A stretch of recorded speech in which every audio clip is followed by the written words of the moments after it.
26 years. That's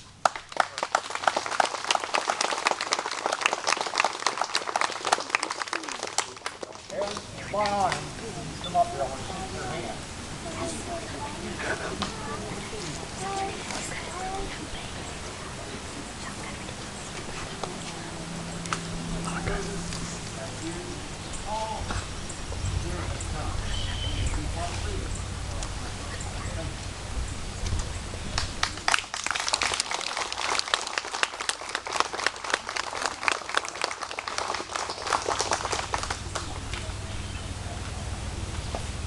Mayor Ragdale asked me to say a few words today.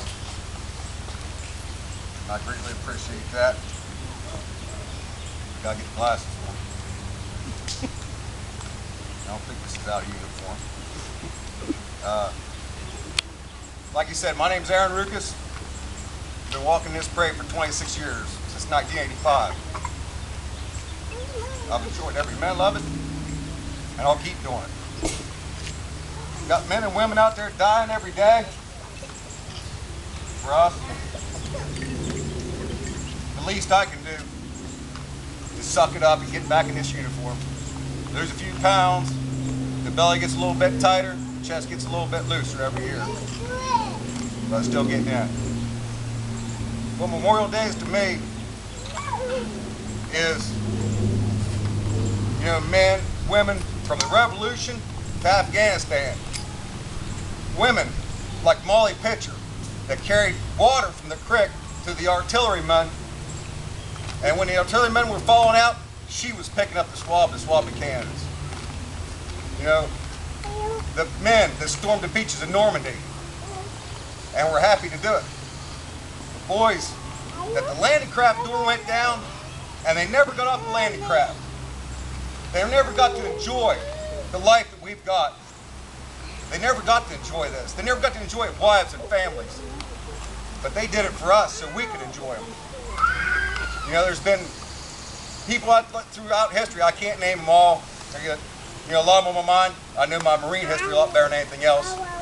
We got Dan Daly, Smedley Butler, and Iwo Jima that, give themselves up for people. The story of Marcus Luttrell and SEAL Team 10 in Afghanistan.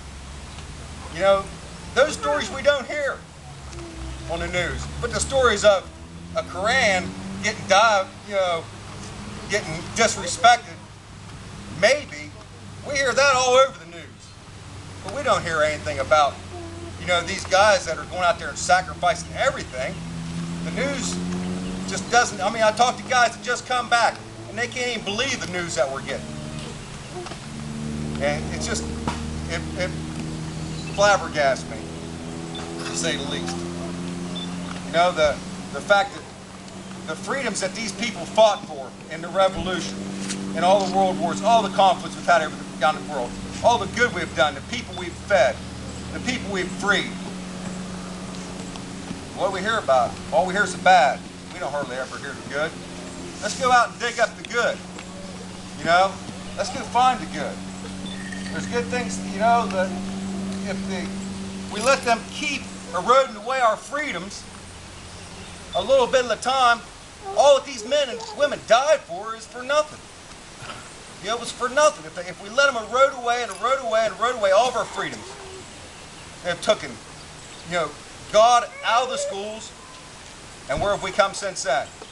Divorce is up, abortion's up, crime's up, everything's up. It's,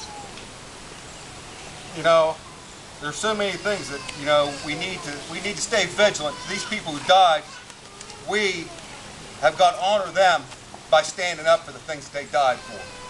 And that's what I try to do, on a daily basis. I've got just one more thing I'd like to say, and this is a quote.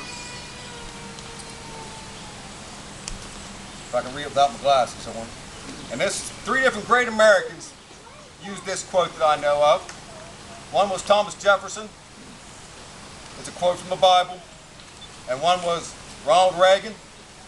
And Senecaville's own Alvin Wickham used this a few years ago.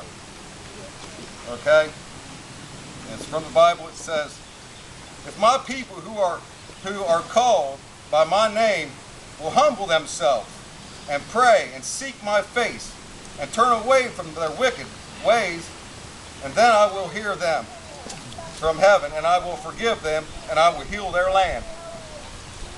I think that's very appropriate for today and today's times. Thank you very much.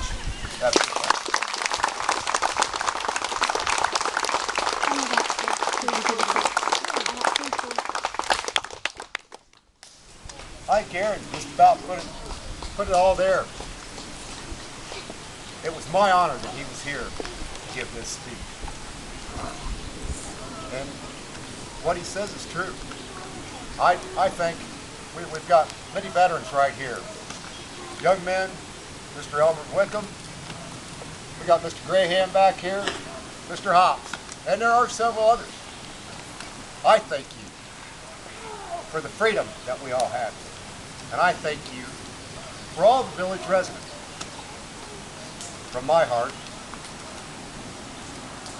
I got Mr. Bill Cannon here. He has a short speech here to give.